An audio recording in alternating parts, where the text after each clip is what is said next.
The mountain held its secrets the way old men held grudges, tight-fisted and mean. Silver Ridge sat 1,300 feet above the nearest wagon trail, accessible only through a canyon pass so narrow 2 horses couldn't ride abreast. The settlement had existed for 15 years without a single federal marshal finding it, which was either extraordinary luck or careful planning. Most who knew about Silver Ridge understood it was the latter. Cole Mackenzie had carved the first structure from lodgepole pine in 1860, back when his hands didn't shake and his left knee didn't predict rain.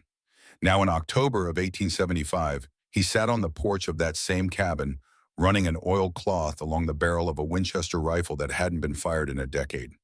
The metal gleamed in the afternoon light, perfect and useless. Below him, the settlement sprawled across a natural shelf of granite, 30 structures housing 147 souls, give or take. Outlaws, deserters, women fleeing bad marriages, men fleeing worse debts. No one came to Silver Ridge by accident. His hands trembled as they always did now. Arthritis had settled into his knuckles like an unwelcome tenant, spreading through both palms, making the simple act of gripping a rifle a conscious effort. He was 68 years old. Every one of those years had left its mark, the scar across his left forearm from a knife fight in Taos, the permanent stiffness in his right shoulder from a bullet that had lodged too close to bone, the way his left eye watered in cold wind after a marshal's fist had broken his cheekbone in '52. The body kept a ledger more honest than any accountant. Through the cabin window behind him, visible if he turned his head, sat a leather-bound journal on the writing desk. Inside that journal, written in his own careful script, were 47 names: James Whitmore, Robert Ketchum, Daniel Cross, each one a man he had killed.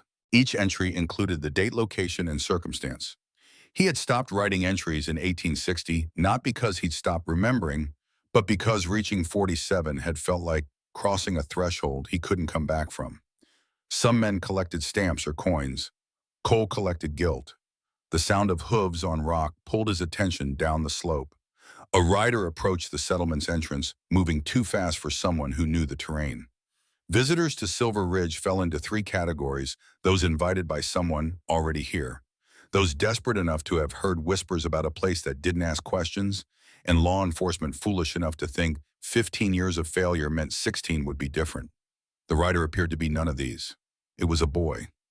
Cole set the rifle against the cabin wall and stood joints protesting. The boy couldn't have been more than 12, riding a bay mare that looked half dead from exhaustion. Even from this distance, Cole could see the animal's flanks heaving foam around the bit. The rider himself swayed in the saddle like a drunk, though something about the posture suggested pain rather than liquor. Cole moved to the edge of his porch, watching as the settlement's entrance guards, Marcus Brennan and Thomas Wade, both former soldiers who deserted after seeing things at Cold Harbor that made sleep impossible, stepped into the pass with rifles raised. The boy didn't slow down. If anything, he urged the horse faster. Marcus had to step aside to avoid being trampled, which was probably the only reason the boy made it into the settlement proper before someone shot him. The mare stumbled into the main avenue between buildings, nearly went down, recovered. The boy slid from the saddle more than dismounted, hit the ground hard, scrambled to his feet. His clothes were torn at the knees and elbows. His face carried that particular kind of filth that came from sleeping in ditches and eating whatever could be caught or stolen. His eyes, carried something Cole recognized immediately: desperation with a purpose. Marcus caught up first, Winchester leveled at the boy's chest. Thomas circled around to cut off any retreat, though where the kid thought he could run was unclear. The boy's voice cut through the afternoon quiet, high and cracking. "I need to see Cole Mackenzie. He owes my mother." The words stopped Marcus mid-stride. Thomas actually lowered his rifle an inch, glancing at his partner. Around them, doors were opening. Faces appeared at windows. In a settlement where privacy was currency, the boy's proclamation was equivalent to throwing gold coins in the street. Marcus recovered first, though his voice had lost its edge. "Kid, this ain't a place for he owes her." The boy pulled something from inside his shirt. Even from 50 yards up the slope, Cole saw what it was. A silver bullet on a leather cord hung around the boy's neck like a talisman. The afternoon sunlight caught the metal, threw back a reflection sharp enough to hurt. Cole's chest went hollow. His left hand found the porch railing without conscious thought, gripped hard enough that the arthritic joints screamed. In his pocket against his thigh, he could feel the matching bullet's weight. 30 years he'd carried it. 30 years since he'd given its twin to a 12-year-old girl who'd saved his life for no reason except mercy existed in her, like water existed in a well, natural and life-giving and impossible to explain. Marcus called up the slope. "Cole, you need to come down, now." The walk down took longer than it should have. His left knee caught on the third step nearly sent him sprawling. He caught himself on the railing, straightened, continued. By the time he reached the main avenue, a crowd had gathered. Rosa Valdez stood outside her boarding house, arms crossed, face unreadable. Preacher John had emerged from his cabin, the one structure in Silver Ridge that resembled a church, though what the preacher had done to warrant fleeing civilization remained his secret. Snake Eyes Carter leaned against the saloon's hitching post, calculating odds on whatever was about to happen. Eliza Stone watched from her establishment's second-story window, the madam's practiced eye taking in every detail. Cole stopped 3 paces from the boy. Up close, the exhaustion was more apparent. The kid had been riding hard for days. His lips were cracked from dehydration. His hands shook, though whether from fear or fatigue was unclear. But the eyes were steady. They met Cole's and didn't waver. "Where did you get that?" Cole kept his voice level, though his heart was doing its level best to break his ribs. "My mother gave it to me. She said if I ever needed help, bring this to the man who gave it to her." Cole Mackenzie, 30 years ago. The boy swayed. Cole reached out on instinct, caught his elbow, steadied him. The kid was burning up with fever. Close enough now, Cole could see the infected cut on the boy's forehead, the bruising around his ribs suggesting he'd been thrown from the horse at least once on his journey here. "Where did you get that?" Cole realized he'd repeated himself. The crowd pressed closer. Marcus still held his rifle, though it pointed at the ground now. Thomas had moved to the boy's horse, was checking the animal with the efficiency of someone who knew horseflesh. The mare wouldn't last another day without rest and feed. The boy's voice dropped to something just above a whisper. "My mother, Grace Crawford, she said you'd remember." The name hit like a fist to the solar plexus. Grace. Not Turner anymore, she'd married then. Taken a husband's name, built a life. Cole had known this was possible, even likely. 30 years was enough time for a person to become someone entirely different. But hearing the name attached to Crawford rather than Turner created a strange disconnection, as if the girl who'd saved him and the woman who'd sent her son here existed in separate worlds. Marcus stepped closer, pitched his voice for Cole's ears only. "Cole, who is this kid?" "A debt come due." The boy swayed, again more pronounced. This time when Cole caught him, the kid's legs buckled completely. Cole lowered him to the dirt, called over his shoulder. "Rosa, get your medical kit." To Thomas, "See to the horse. Water first, feed second. She's dehydrated."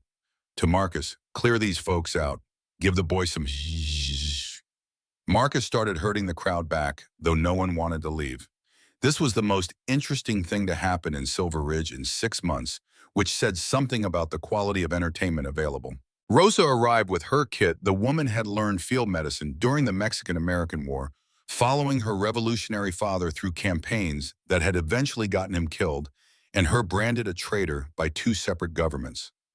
Her hands were gentle as she examined the boy, though her face remained impassive.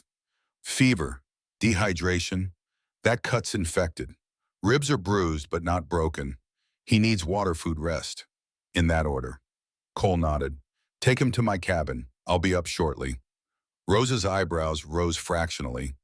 Cole Mackenzie inviting someone into his personal space was unprecedented, but she simply gestured to 2 men standing nearby.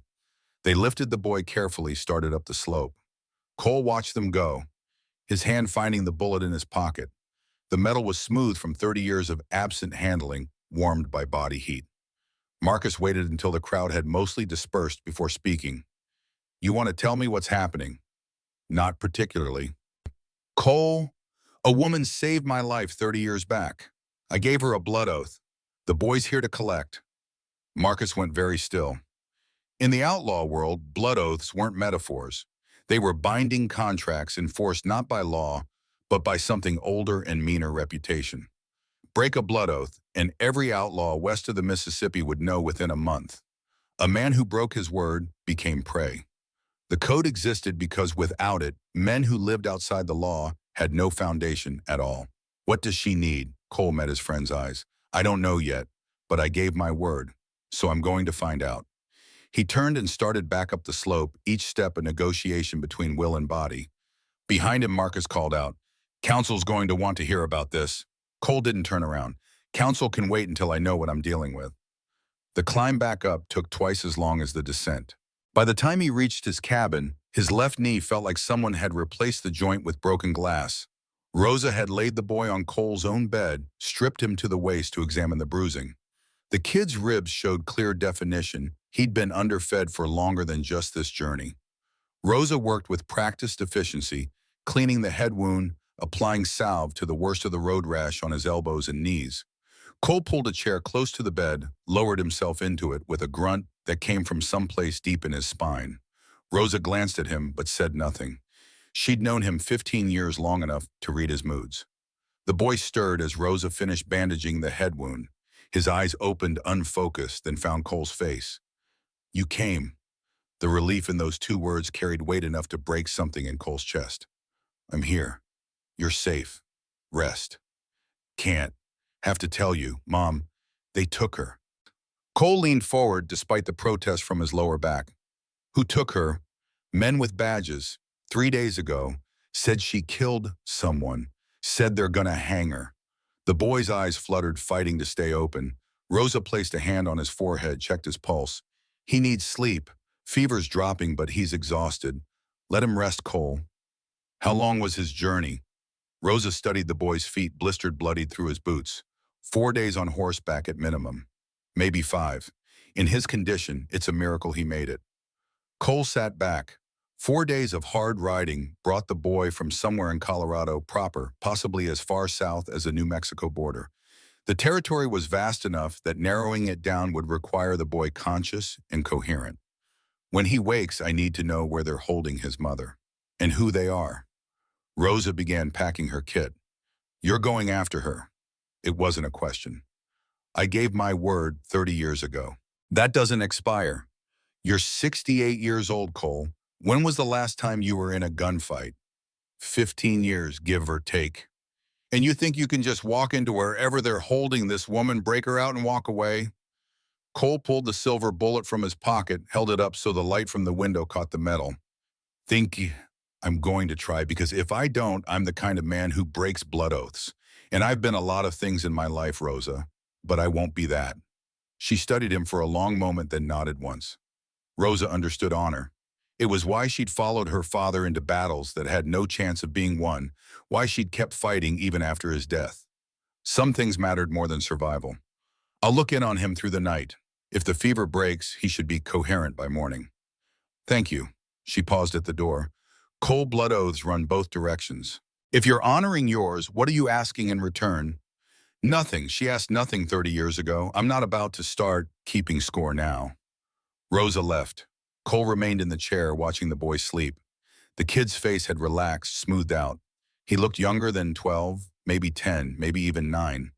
Hard-living aged children from the inside made them seem older until you caught them unguarded like this. Cole wondered what Grace Crawford looked like now. At 12, she'd had her father's eyes brown, tending toward amber in certain light, and her mother's stubborn jaw. She'd been rail-thin, all sharp angles, and fierce determination. The kind of child who made adults uncomfortable because she saw too much and said exactly what she thought. She'd saved his life without hesitation, then asked only that he promise to help her if she ever needed it. At the time, Cole had been 38, bleeding out from 2 gunshot wounds and a marshal's noose tightening around his future. He'd expected her to demand money or guns or information about the gang he ran with. Instead, she'd asked for a promise. Just that. A blood oath given freely, sealed with silver bullets they'd cast together in her father's medical office. The memory surfaced unbidden, Grace's small hands steady as she poured molten silver into the mold, her voice serious as she explained how her father had taught her to make bullets for emergencies. 2 bullets from the same casting, she'd said. 1 for you, 1 for me. If either of us ever needs help, we show the other bullet and the dead is called. Cole had agreed, thinking he'd never see the girl again, that she'd forget about the oath within a month. He'd been wrong. The boy slept through the afternoon and into evening. Rosa returned twice, checking his vitals, declaring the fever broken around sunset. Cole remained in the chair, occasionally rising to stretch his protesting joints, but always returning. He'd sent word through Marcus that he wouldn't be attending evening meal in the common hall, which would start gossip flowing faster than snowmelt in the spring. Let them talk. He had more important concerns. Around midnight, the boy's breathing changed. Cole, dozing in the chair, came alert as the kid's eyes opened. For a moment, there was confusion, then recognition. Where? Silver Ridge, my cabin. You've been sleeping about 9 hours. The boy tried to sit up, grimaced, fell back. Easy. You rode yourself half to death getting here. Your ribs are bruised, you were dehydrated, and you had fever from that infected cut on your head. Rosa, that's the woman who patched you up, says you need rest. Can't rest. Have to tell you, Mom. I know. Men with badges took her, accused her of killing someone, going to hang her. You already told me that much. Now I need details, starting with your name. Samuel Crawford. Everyone calls me Sam. All right, Sam. Tell me what happened. Start from the beginning. The boy's voice steadied as he talked, gaining strength from the telling. 3 days ago, 5 now, given his journey and recovery time, soldiers had come to Redemption Creek. Sam painted the picture in careful detail, 30 men in blue uniforms led by a captain with a voice like gravel and eyes that didn't blink enough. They'd ridden into town at dawn, started pulling men out of their homes, demanding to know if any outlaws were hiding in the area. Grace Crawford had been making her rounds. She was the town's doctor, the only one for 40 miles when the soldiers dragged William Garrett out of his smithy.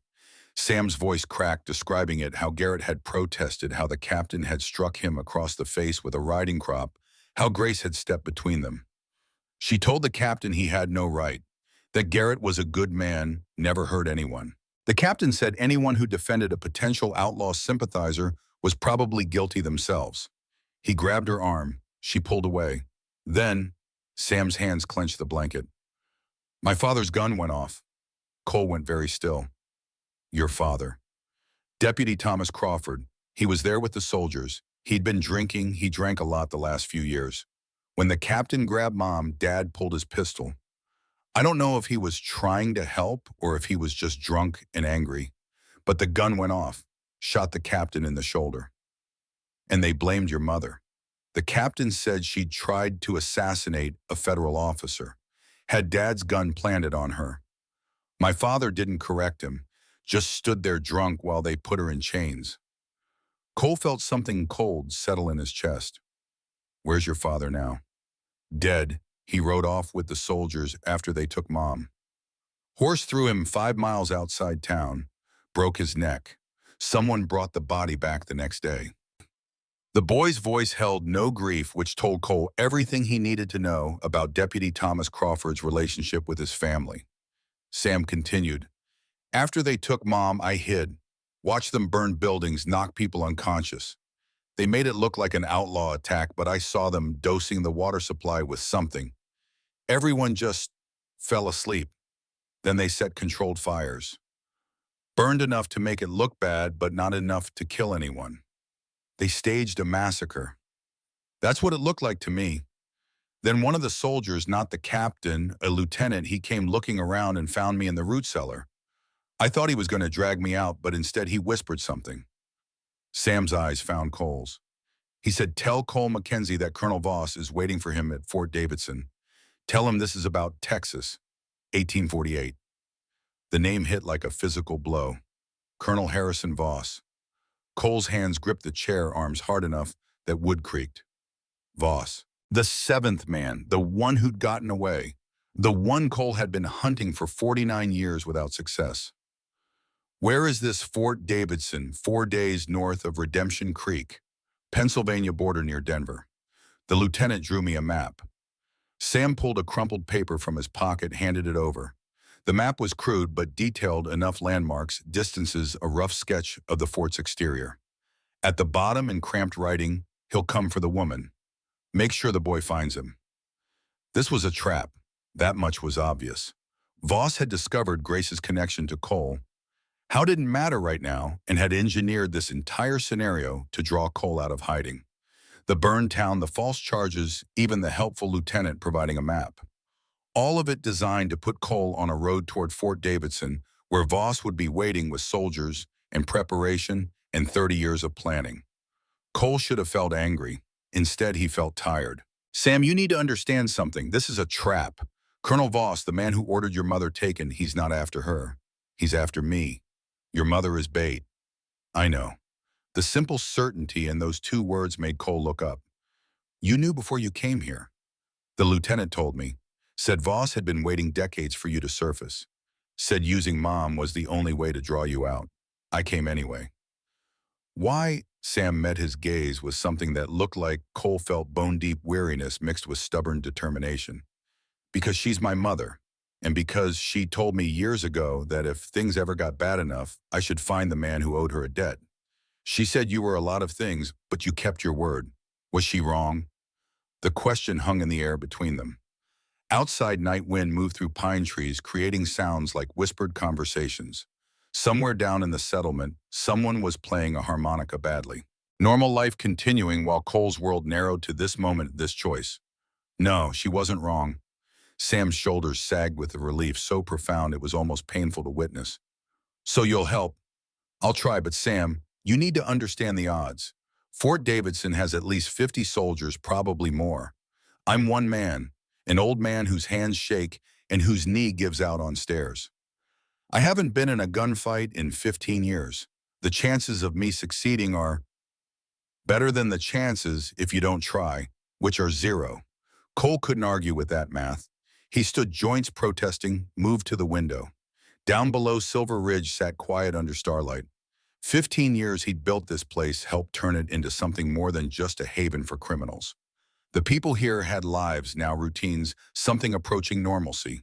If he left and got himself killed, or worse, captured, and forced to reveal Silver Ridge's location, everything he'd built would collapse. But Grace Crawford had saved his life without asking anything in return except a promise. And Cole Mackenzie, for all his many failings, kept his promises. We leave at first light. You need sleep, real sleep, not fever, but sleep. I need to talk to some people. Will they try to stop you? Probably, but they'll fail. Sam lay back, exhaustion claiming him again. Cole waited until the boy's breathing evened out, then left the cabin, locking the door behind him. The walk down to the settlement proper took longer than it should have. His knee had stiffened during the hours in the chair, and now each step felt like negotiating with his own body about whether movement was really necessary. Marcus was waiting at the base of the slope, leaning against a pine trunk, with the patience of a man who'd learned that patience was the price of survival. He straightened as Cole approached. Council wants to meet. Now. Figured. They're not happy, Cole. Nobody's happy. That's why we're all hiding in a mountain. Marcus snorted, but there was no humor in it. They walked together toward the council hall, a structure built into the side of the mountain itself, half cave and half construction, where Silver Ridge's founding members met to make decisions that affected the settlement. 5 people had founded this place: Cole Marcus, preacher John Dalton, Rosa Valdez, Benjamin Snake Eyes Carter, and Eliza Stone Sharavan. They'd started with nothing but determination and a shared understanding that the law wasn't always just, and sometimes survival meant building something outside its reach. The hall was lit by oil lamps that threw shadows across rough stone walls. The 5 founders sat in a rough circle around a central table. Cole took the empty seat, knowing what was coming. Snake Eyes spoke first. At 71, he was the oldest among them, a card sharp who'd made and lost 3 fortunes before realizing the real game was staying alive long enough to spend what you earned. His voice carried the rasp of a lifetime of cigars and whiskey. Boy says his mother's in trouble. Says you owe her a debt. Says you're planning to leave Silver Ridge to honor that debt. That about right. That's right. You planning to come back? That's the intention. Eliza Stone leaned forward, lamplight catching the silver in her dark hair. She'd run the most successful brothel in 3 territories before a business rival had tried to have her killed. The rival had failed. Eliza had not. She'd arrived at Silver Ridge with 5 women and enough gold to build her establishment from the ground up. Now she ran a legitimate boarding house while still maintaining her network of informants across the West. Cole, we're not questioning your honor. Blood oath is blood oath. But you need to understand what's at stake. You leave here, you put all of us at risk. If you're captured, if you're tortured, if you break, I won't break. Everyone breaks eventually. That's not an insult, it's biology. Preacher John spoke, his voice still carrying traces of the pulpit despite decades of disuse. The boy Samuel, he told Marcus that soldiers staged an attack on his town, made it look like outlaws did it. That's concerning on several levels.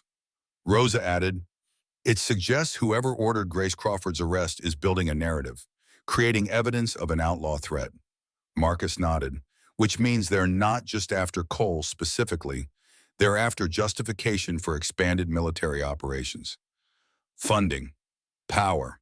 If Cole walks into their trap, he proves their point, gives them exactly what they want. Cole had already worked through this logic himself. He addressed the council as a whole. Colonel Harrison Voss is the man behind this. That name mean anything to any of you? Heads shook around the table. Snake Eyes pulled a small notebook from his vest pocket. The man kept records on every significant lawman, soldier, and politician in the West and flipped through pages.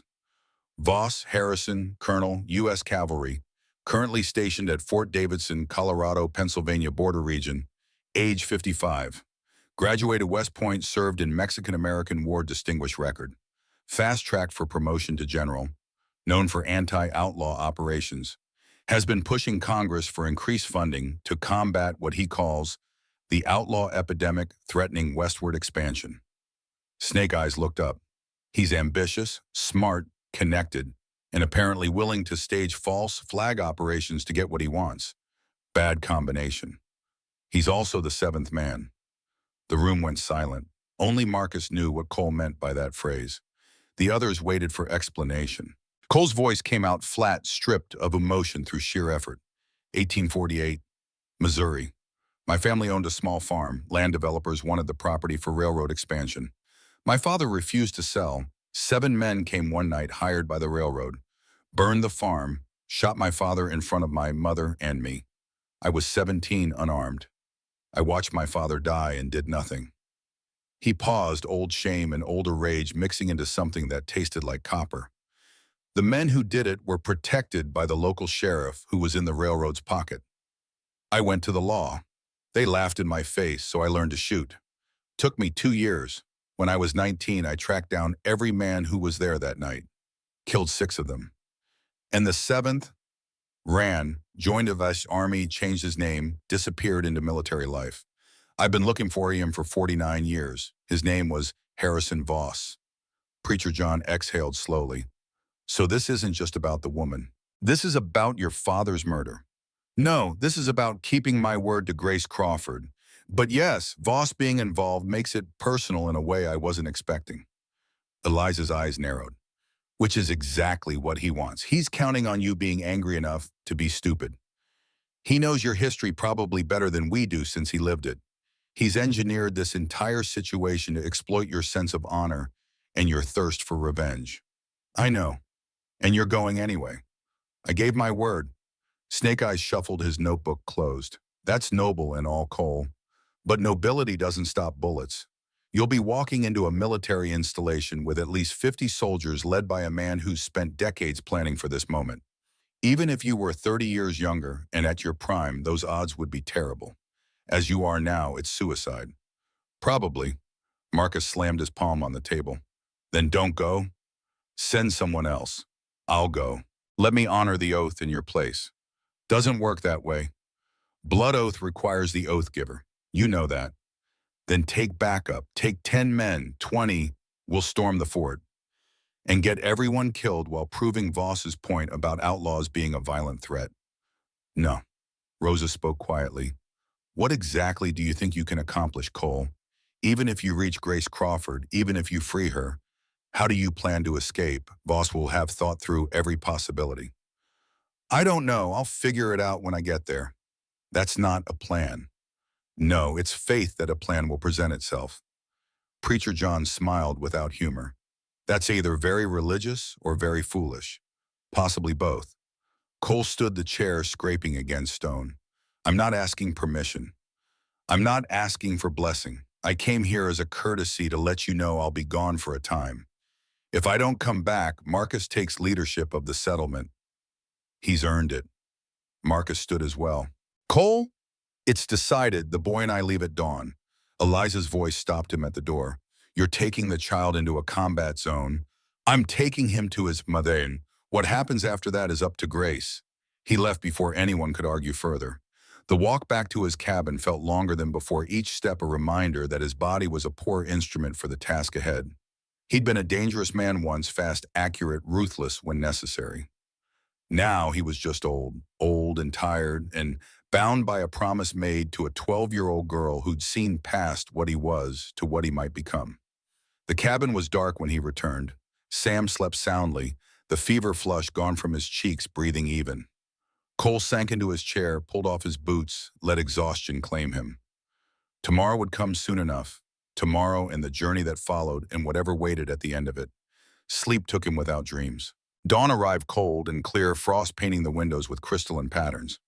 Cole woke to find Sam already up, sitting on the edge of the bed, watching him with eyes that held too much understanding for 12 years. You didn't have to come. To Silver Ridge, I mean. You could have just left. Cole pulled on his boots joints, cracking audibly. No, I couldn't have. Because of the oath. Because your mother saw something in me worth saving. 30 years ago, I was bleeding out in a farmhouse wanted by law in 7 territories with enough blood on my hands to drown a small town. She looked at me and decided I deserved to live anyway. That kind of grace, no pun intended, doesn't come along often. When it does, you honor it. Sam absorbed this in silence. Cole moved to the gun cabinet, opened it for the first time in 15 years. Inside, 2 Colt .45 Peacemakers, oiled and maintained despite disuse.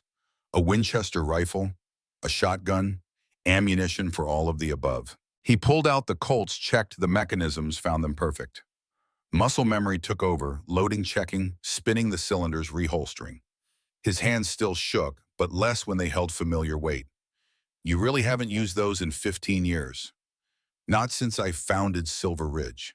Made myself a promise that I'd only draw them again if I had no other choice. Is this no other choice? This is keeping a bigger promise, so yes. A knock at the door interrupted. Cole opened it to find Marcus, Rosa, and Preacher John standing on his porch. Marcus carried a pack filled with supplies. Rosa held a medical kit. Preacher John bore something wrapped in oilcloth. Marcus spoke first. We can't let you walk into this alone. I told the council, we're not asking to come with you, but we can help with preparation. Rosa stepped inside, began examining Sam with professional efficiency, checking the head wound, the bruising, his general condition. The boy needs more rest, but he's stable enough to travel if you go easy. No more than 6 hours in the saddle per day. Stop frequently for water. If that head wound shows any sign of infection, you cauterize it immediately. She pressed the medical kit into Cole's hands. Everything you need is in there, including chloroform if things get desperate. Preacher John unwrapped the oilcloth, revealing a tattered map covered in notations. I served in the army for 12 years before I found God. Or thought I found God. Turns out what I actually found was disillusionment with institutions that claimed divine mandate for human cruelty. Anyway, I know Fort Davidson, served there briefly in '59 before it was upgraded to full fort status. This map shows the layout as it was then. May not be current, but it's better than nothing. Cole studied the map. The fort sat on high ground, single entrance, 30-foot walls, defensible to the point of being nearly impregnable. But there on the southern edge, Preacher John had marked something: old supply tunnel, sealed 1858 after partial collapse. This tunnel, does it still exist? Last I heard, yes. They sealed it rather than cleared the collapse. Too expensive to maintain for minimal benefit. But sealed doesn't mean impassable. Would take a strong man with the right tools to break through, but it's possible. And it leads where? Supply cellar in the fort's lowest level, which connects to the stockade that's where they'd hold prisoners. If your woman is there, the tunnel might be your best entry point. Marcus unpacked the supplies: dried meat, hardtack canteens, rope, basic tools, a small tent. 4 days travel to Fort Davidson, assuming you don't push too hard. You'll want to approach from the south using the forest for cover. There's a ravine system about a mile from the fort, good place to make camp while you scout. Cole looked at his 3 oldest friends, felt something in his chest tighten. You didn't have to do this. Rosa smiled, rare and genuine. You built this place, Cole. Gave all of us sanctuary when we had nowhere else to go. Of course we had to do this. Preacher John added, besides, blood oaths matter. If we didn't help you honor yours, what would that say about us? They left him to finish preparations. Sam helped pack, moving stiffly but steadily. The boy had resilience that came from hard living, the kind of strength that developed when life didn't give you the option of being weak. Cole strapped on his gun belt. For the first time in 15 years, felt the weight settle into familiar places on his hips. The leather had stiffened slightly, despite maintenance would need breaking in again. Probably chafe for the first day or two. Small price. By the time they emerged from the cabin, the sun had cleared the eastern peaks, throwing long shadows across Silver Ridge. A small crowd had gathered in the main avenue. Not everyone, many had already started their daily routines, but enough that Cole understood this was a moment that mattered. Marcus stood at the front holding the reins of two horses, Cole's buckskin gelding, 16 years old and steady as stone, and a chestnut mare for Sam Younger, calmer than the half-dead bay he'd arrived on. Marcus handed over the reins. We'll take care of your cabin while you're gone. Eliza's already organizing a rotation. Thank you. Don't thank me. Just come back. Cole mounted with more difficulty than he liked, left knee screaming protest. Once settled in the saddle, though the position felt natural. Some things the body remembered regardless of time past. Sam mounted with the easy grace of someone who'd grown up around horse despite his injuries. They rode down through the settlement, past faces Cole had known for years. Rosa watched from her boarding house steps. Preacher John stood outside his church cabin, lips moving in what might have been prayer. Snake Eyes leaned against the saloon, tipping his hat. Eliza watched from her establishment's window, face unreadable. The ride through the canyon pass took 30 minutes of careful navigation. The path was narrow enough that they rode single-file hooves clattering on stone. Sam rode ahead, Cole following, watching the boys back and thinking about Grace at 12. She'd had that same straight-back posture, that same refusal to show weakness even when circumstances warranted it. They emerged from the canyon into broader terrain, pine forest giving way to aspen groves, showing early autumn color. The trail down the mountain was well-worn but largely unused. Most people came to Silver Ridge and stayed. Those who left rarely came back. The first day passed in near silence. Sam seemed content not to talk, and Cole had never been much for conversation. They stopped twice for water, once for a brief meal of dried meat and hardtack.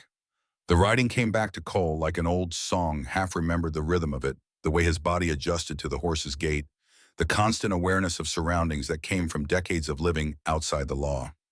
By late afternoon, Sam's posture had started to deteriorate. The boy was fading, trying to hide it, failing. Cole called a halt near a stream, began setting up camp. Sam helped where he could, but his movements had slowed. Rosa had been right about needing rest. The fever might be gone, but recovery from that level of exhaustion took time. They made a small fire once darkness fell, careful to keep it low and shielded. This far from Fort Davidson, they were likely safe, but habits formed over decades died hard. Sam ate mechanically, staring into flames. Cole let the silence stretch, knowing the boy would speak when ready. Finally, Mr. Mackenzie. Cole is fine. Cole, my mother. When she saved you, was she scared? The question caught Cole off guard. He'd expected queries about the journey ahead, about what they'd do when they reached the fort, about chances of success. Instead, Sam wanted to know about his mother's emotional state 30 years ago. Terrified. I could see it in her eyes and how her hands shook when she was removing the bullets from my shoulder and leg. But she did it anyway. Courage isn't the absence of fear, Sam. It's acting despite fear. Your mother understood that at 12 years old. Not many adults ever learn it. She talks about you sometimes, not a lot. But when I was younger, I'd ask her about the bullet she kept in her jewelry box. She'd get this look, not sad exactly, but far away. She'd say she once helped someone who needed it, and that helping people when they need it is the most important thing a person can do. She became a doctor. Yeah, or as close as you can get without formal schooling. She learned from her father, then from books, then from practice. Everyone in Redemption Creek comes to her when they're hurt or sick. She's delivered every baby born in the last 10 years, set every broken bone, treated every fever. The pride in Sam's voice was palpable. Cole poked at the fire with a stick, sending sparks upward. Your father, Thomas Crawford. What was he like? Sam's face closed off. I don't want to talk about him. Fair enough. They sat in silence until the fire burned low. Cole showed Sam how to bank it properly enough to keep predators away, not enough to draw attention. They bedded down in the small tent, Sam falling asleep almost instantly. Cole lay awake longer, staring at canvas overhead, thinking about the journey ahead. Fort Davidson was 4 days away, maybe 3 if they pushed harder than Sam's condition warranted. Voss would be waiting, prepared likely, with a plan that accounted for every possible approach.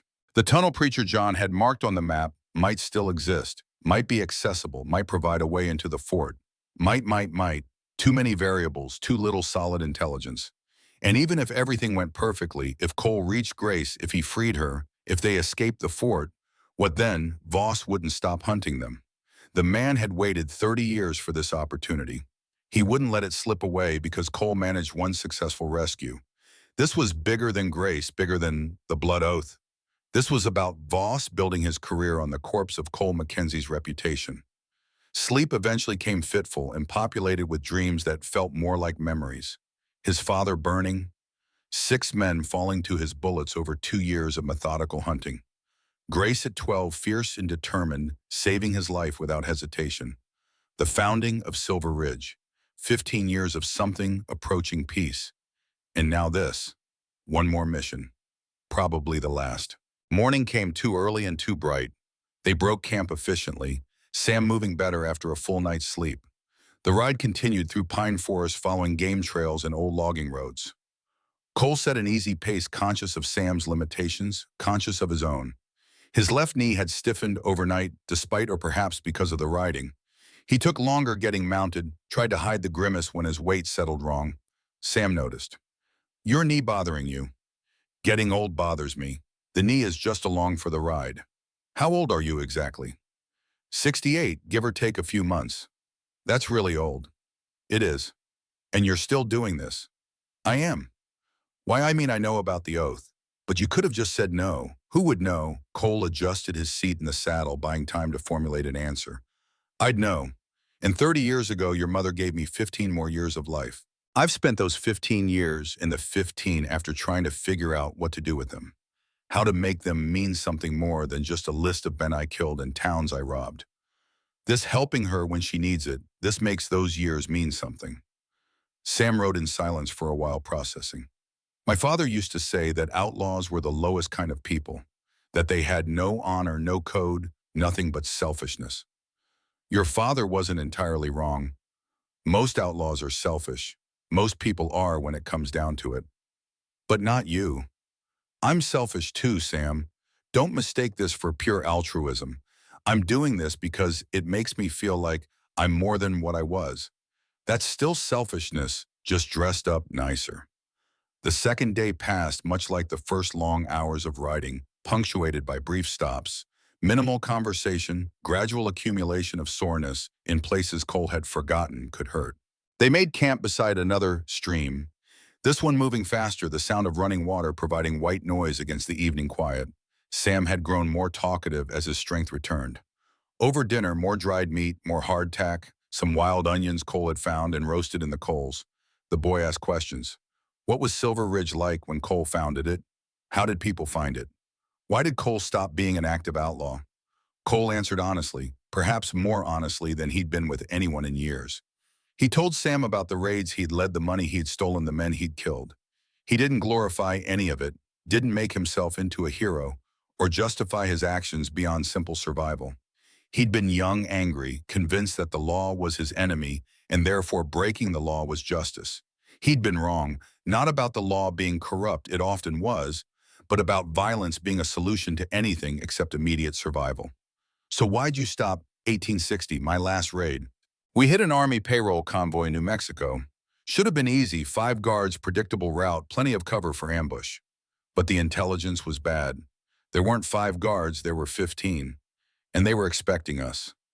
Cole paused, old memories surfacing with uncomfortable clarity. "We fought. They fought back. By the time it was over, 3 of my men were dead, 2 were wounded badly enough they wouldn't make it, and I'd taken a bullet that lodged near my spine. Should have killed me. Would have if I'd been less lucky or the bullet had been an inch to the right. I lay there in the dirt listening to my men die, listening to soldiers call out, confirming the dead, and I thought, this is it. This is how it ends. Shot in the back over money I didn't need for a cause that didn't exist, surrounded by corpses I'd led to death. But you survived.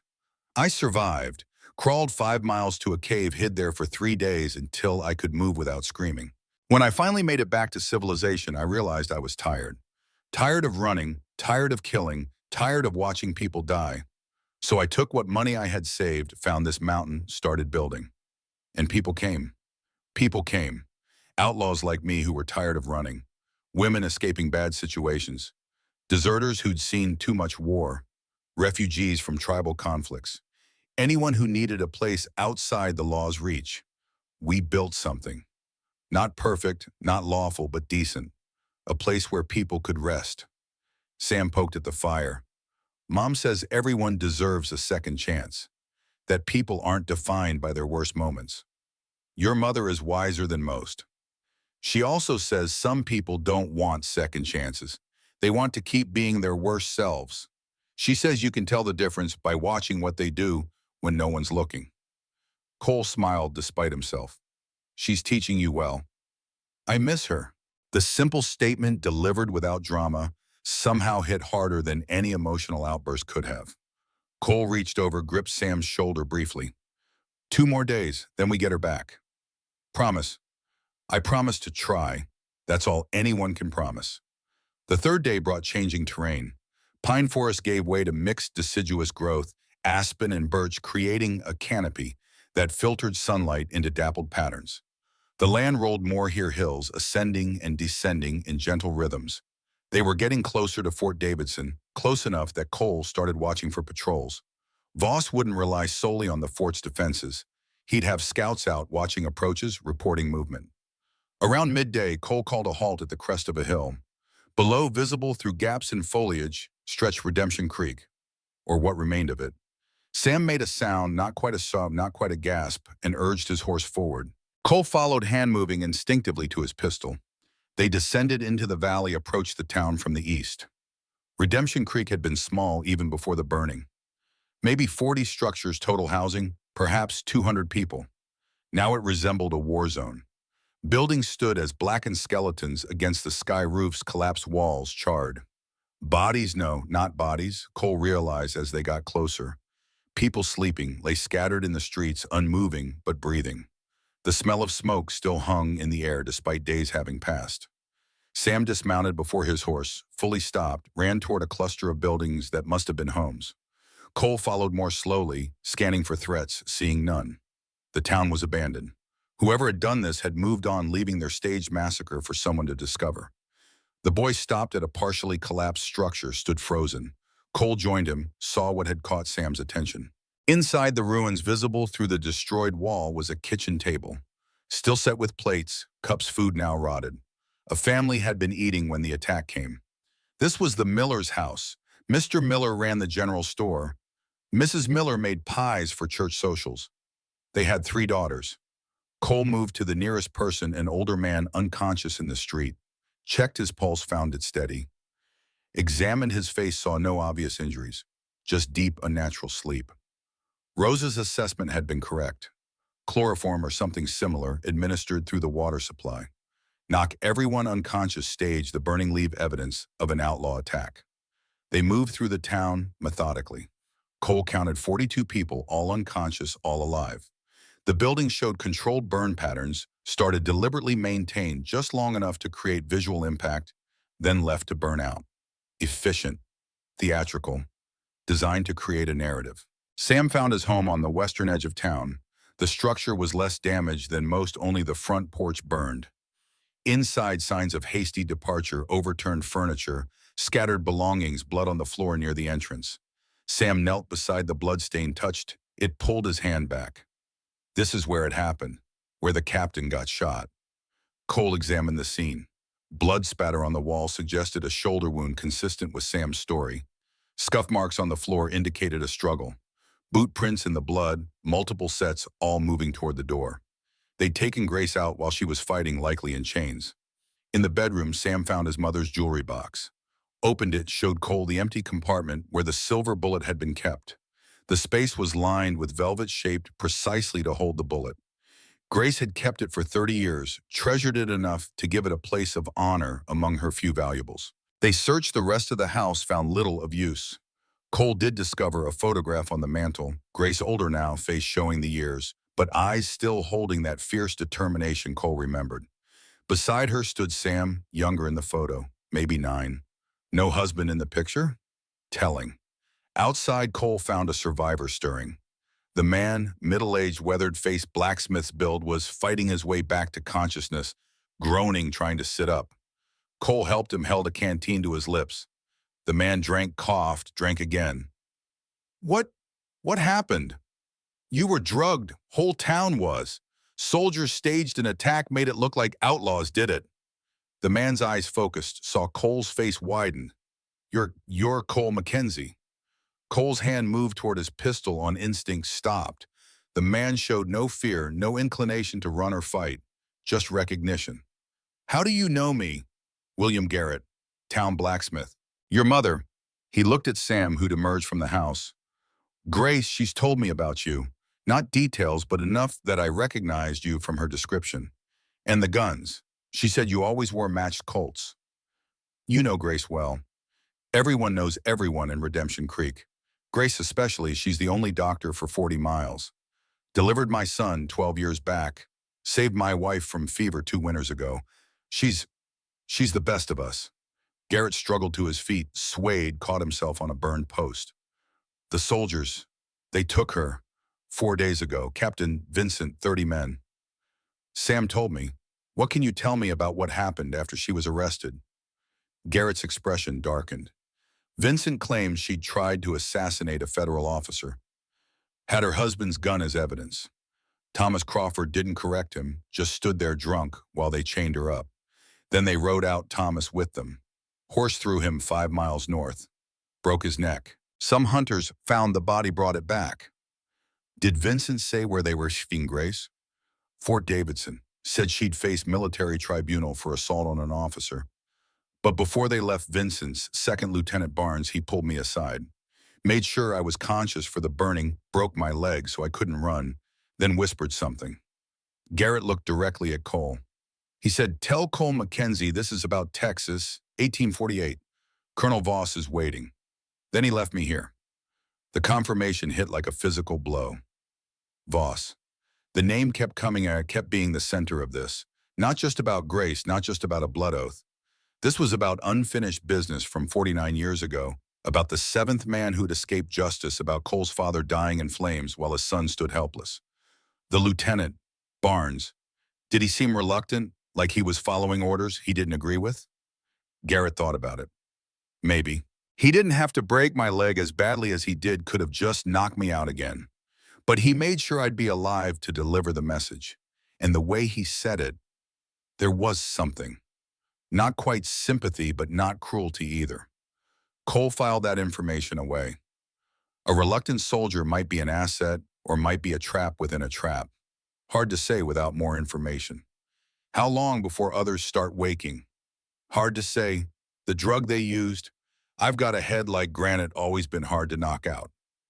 Others might sleep another day, maybe longer. Can you manage on your own? We need to keep moving. Garrett straightened as much as his broken leg would allow. I'll manage, but Mackenzie Grace is a good woman. She saved my life more than once. You bring her back. I'm going to try. They left Garrett in the wreckage of Redemption Creek, continuing north toward Fort Davidson.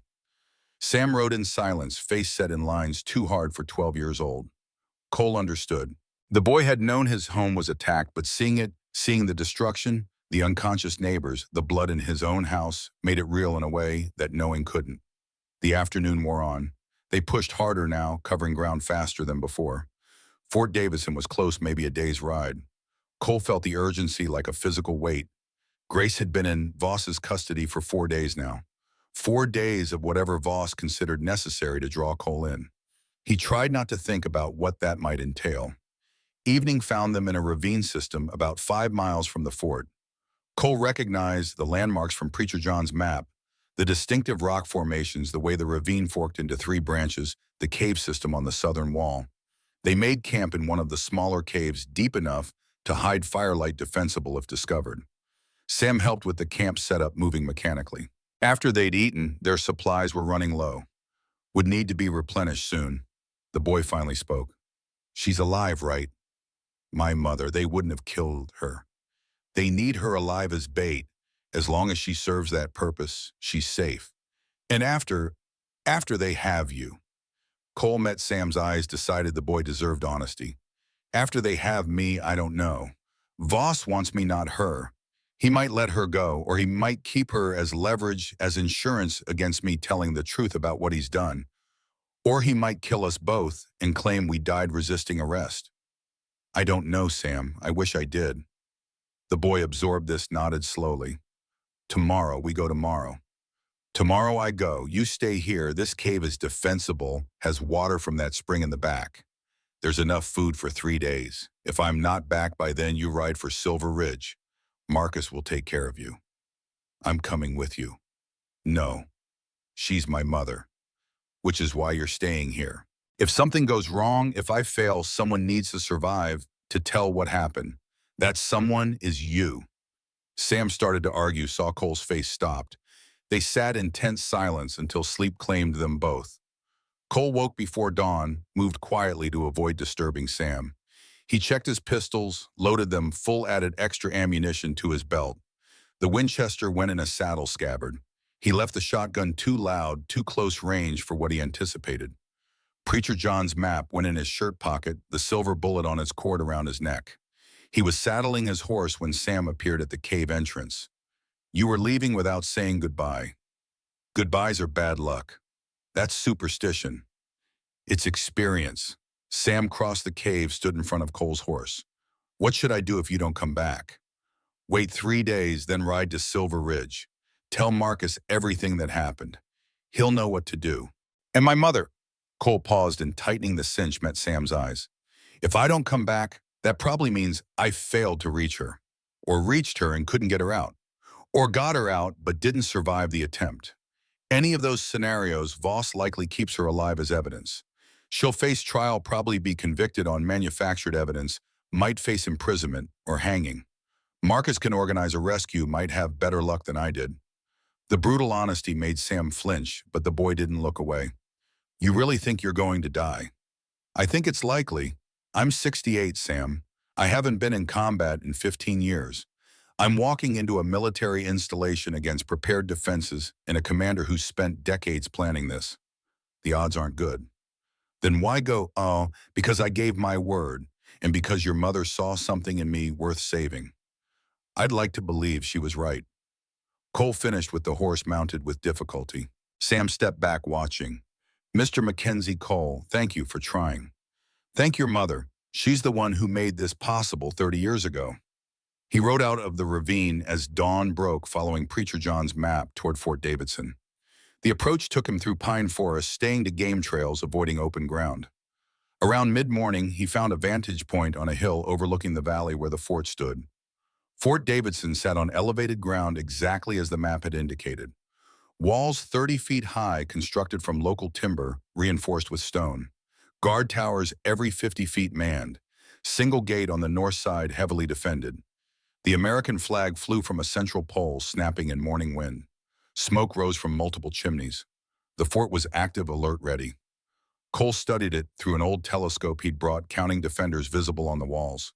26, which meant at least twice that number inside, probably more.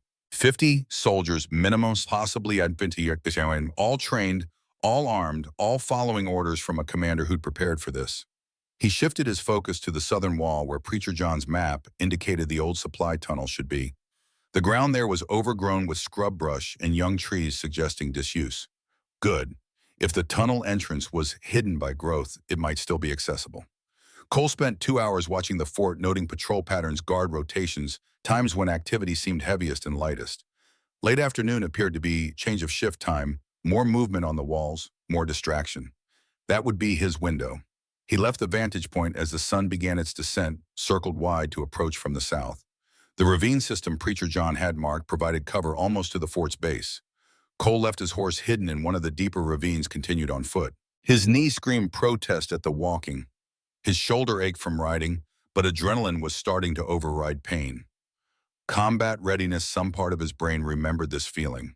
The tunnel entrance, when he found it, was exactly where the map indicated. Buried under 15 years of growth, sealed with rotting boards and rusted nails. Cole pulled his pry bar from his belt, started working the boards loose. The wood was soft with age, came away easier than expected. Within 20 minutes, he'd exposed a gap large enough to slip through. The tunnel mouth breathed dank air that smelled of earth and rot. Cole lit a small candle, held it inside. The flame flickered but didn't go out, no gas pockets, at least not immediately. He checked his pistols one final time, whispered a prayer to a god he wasn't sure he believed in anymore, and entered the darkness. The tunnel was narrow, barely wide enough for his shoulders. Water seepage had created puddles, made the floor slick. Cole moved slowly, testing each step, holding the candle ahead. The passage descended at a gentle angle, heading toward what should be the fort's foundation. 50 feet in, he found the collapse Preacher John had mentioned. The ceiling had given way, filling the tunnel with dirt and broken timber. But there at the top of the collapse, a gap remained, maybe 2 feet wide, passable for someone determined and willing to dislocate a few joints. Cole extinguished the candle, stripped off his gun belt, and coat pushed them through the gap first. Then he exhaled all the air from his lungs and forced himself through. The earth scraped his chest and back, held him immobile for a heart-stopping moment, then released. He tumbled through onto the other side, landing hard enough that stars exploded behind his eyes. When his vision cleared, he relit the candle with shaking hands. His shirt was torn, his chest and back raw from scraping. His right shoulder, the one that had been damaged in '52, felt like someone had driven nails through the joint. But he was through. The tunnel continued ahead, climbing now toward what Preacher John's map indicated would be the fort's supply cellar. 20 more minutes of careful progress brought him to a wooden wall. Cole pressed his ear against it, listened. Silence. He pushed gently, felt the wood give. A false wall designed to hide the tunnel entrance from anyone in the cellar. He pushed harder, created a gap, squeezed through.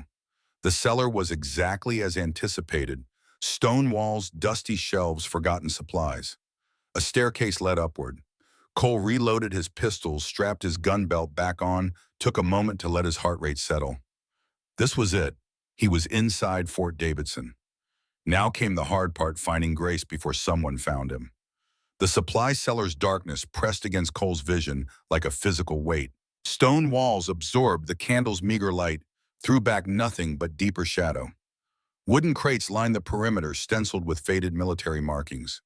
Above, through ceiling boards, came the muffled sounds of a fort at evening, routine boots on wood, voices, calling orders, the clang of metal that might have been mess kits or weapons.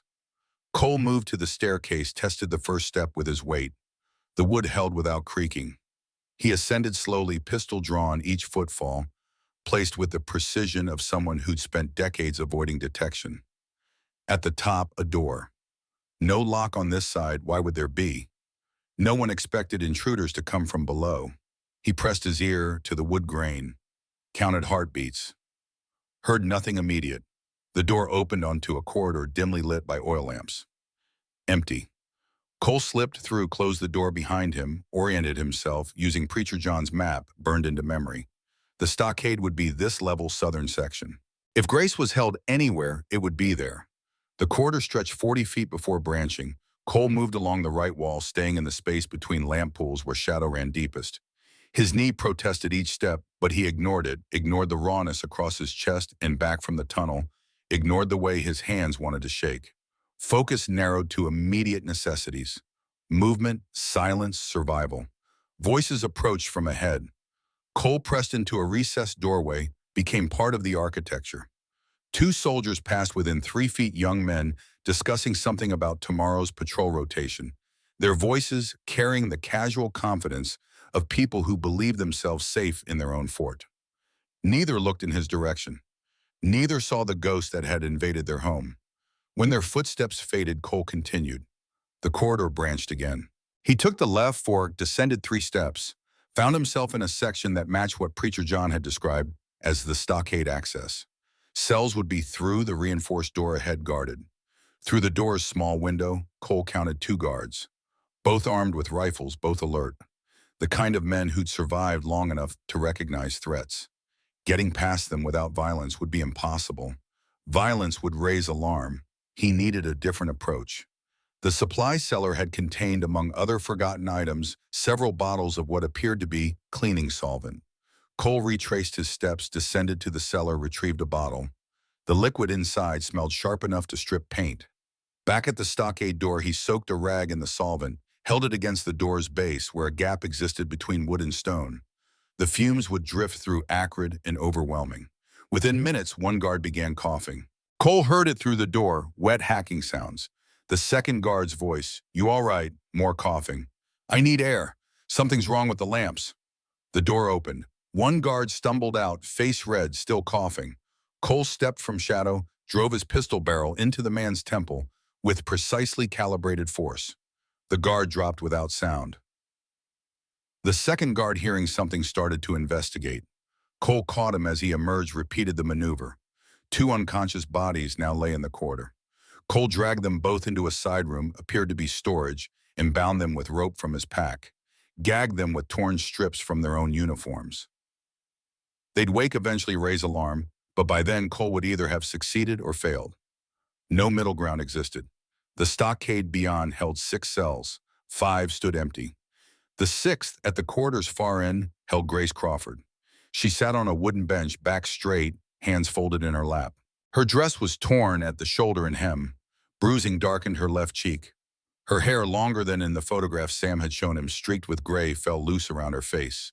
But her eyes, when they lifted to see who approached, held the same fierce determination Cole remembered from 30 years ago. Recognition took a moment.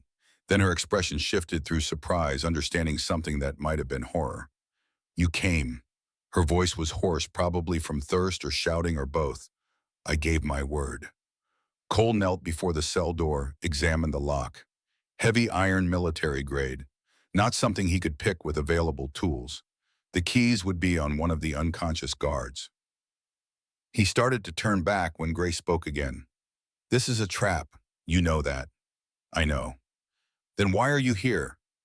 Cole met her eyes through the bars. "Because you saved my life when you had every reason to let me die. Because you asked nothing in return except a promise. Because Sam rode 4 days half dead to find me. Because keeping my word matters more than staying alive." Grace's composure cracked fractionally. Her hands, which had been folded so calmly, gripped the bench edge. "Sam, he made it to you. He's alive. He's alive. Recovering. I left him in a cave system 5 miles south. If I don't return in 3 days, he'll ride for Silver Ridge." "Silver Ridge? I've heard stories. Your sanctuary." "Stories are usually wrong, but yes, I built it 15 years ago. Safe haven for people who needed to disappear." Cole returned to the corridor, searched the unconscious guards, found keys on the second one. Back at Grace's cell, he tried 3 keys before finding the right one. The lock clicked. The door swung open. Grace stood swayed, caught herself on the cell wall. Cole moved to help her, but she waved him off. "I can walk, just dizzy. They haven't fed me much." She stepped out of the cell, looked at Cole in full light for the first time. Her gaze traveled from his face to his worn clothes to the matched Colts on his hips, then back to his face. "You look old." "I am old. The girl who saved you was 12. The woman standing here is 42. We're both different people now. The core stays the same. I can see it in your eyes."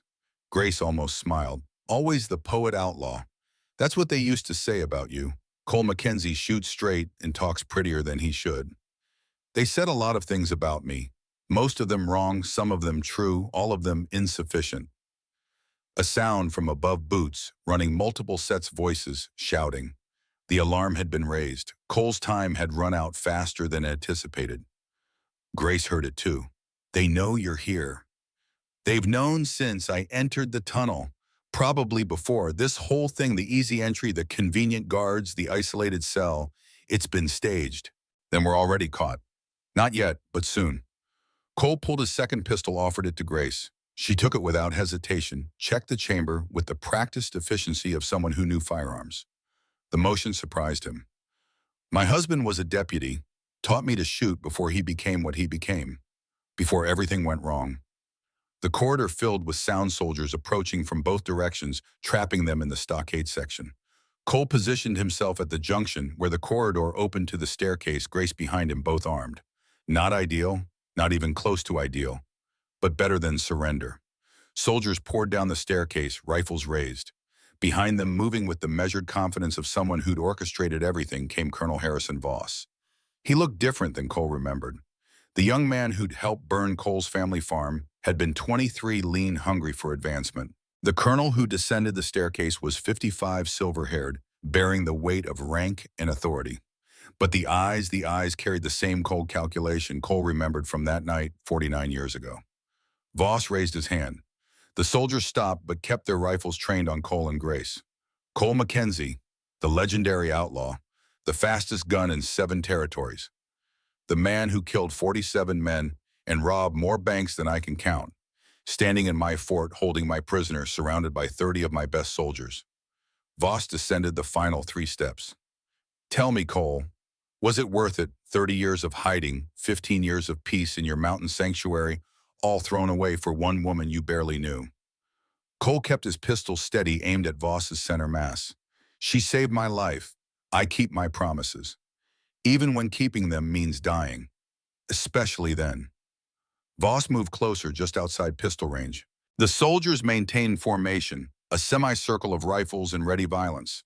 The math was simple. Cole might kill Voss, might take down 2 or 3 soldiers, but Grace and he would die in the crossfire. No escape existed. They both knew it. Do you know why I'm here, Cole? Why I've spent 27 years building my career, rising through ranks, gaining authority and resources to find me. To find you, to capture you, to prove that even legends can be brought down by order and law. Voss gestured to the soldiers. After you escaped that night in 1848, after you killed 6 of the 7 men who burned your farm, I knew you'd become a problem. Smart, angry, skilled with weapons. You had every ingredient for becoming either a great soldier or a great criminal. I tried to find you, recruit you into the army, make you useful, but you chose outlawry. Cole's finger rested on the trigger, light pressure, waiting for the moment that might never come. You murdered my father. You burned everything my family had built, and you expected me to join you. I expected you to be rational. Your father was in the way of progress. The railroad needed that land. Sometimes individuals must sacrifice for the greater good. The greater good, that's what you're calling murder now. Voss's expression didn't change. I'm calling it necessity. Just as this is necessity. Grace Crawford. He gestured to her, is a good woman by all accounts. Dr. Healer, respected in her community. But she killed a federal officer, attempted assassination. She must face justice. Grace's voice cut through stronger than it had been in the cell. Your captain grabbed me. My husband's gun discharged. I never touched it. You manufactured evidence. I created a narrative supported by witness testimony and physical evidence. That's called building a case. That's called lying. Voss smiled, thin and cold.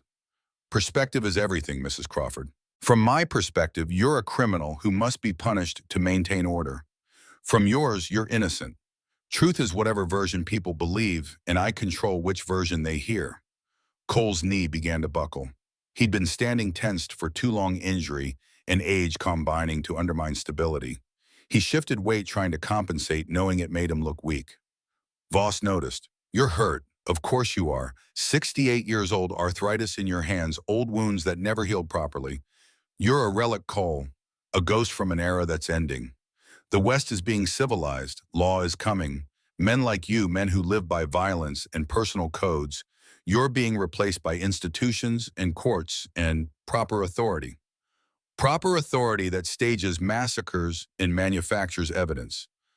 Proper authority that does what's necessary to maintain order. Yes.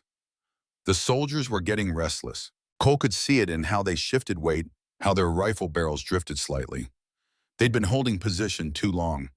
Voss was talking when he should have been acting, which meant he wanted something more than just Cole's capture. What do you want, Harrison? The use of his first name made Voss's jaw tighten fractionally. I want you to surrender. Put down your weapons. Come quietly. Face trial for your crimes. In exchange, I'll ensure Mrs. Crawford receives fair treatment. Real trial, real evidence, chance at acquittal. And if I refuse, then I order my men to fire. You both die here. I lose you as a prisoner, but gain you as a martyr I personally killed. Either outcome serves my purposes, but surrender gives you both a chance at survival." Grace whispered just loud enough for Cole to hear. "Don't trust him." "I don't, but he's right about the math. We can't win this fight." Cole lowered his pistol slowly, feeling every one of his 68 years in the motion. Grace hesitated, then followed his lead. Soldiers rushed forward, disarmed them both, forced them to their knees.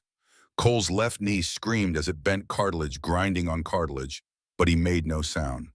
Grace knelt beside him, face set in lines of controlled fury. Voss approached until he stood directly in front of Cole. "I've waited 27 years for this moment. Do you know what that's like? Knowing the one man who escaped your justice is out there living, free, building sanctuaries, playing hero to other criminals? I've waited 49 years, waiting to find the seventh man who burned my home. I know exactly what it's like."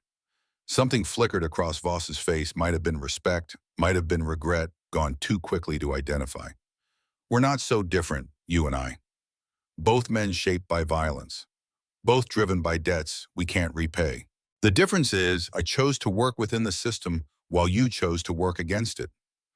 The system murdered my father and called it progress. I chose to reject a system like that. Noble, futile, but noble." Voss gestured to his men. "Take them to separate cells. Maximum security. No contact between prisoners. Mackenzie gets double guard at all times. Mrs. Crawford gets standard treatment. Trial begins tomorrow at noon." Soldiers hauled Cole to his feet. His knee gave out completely.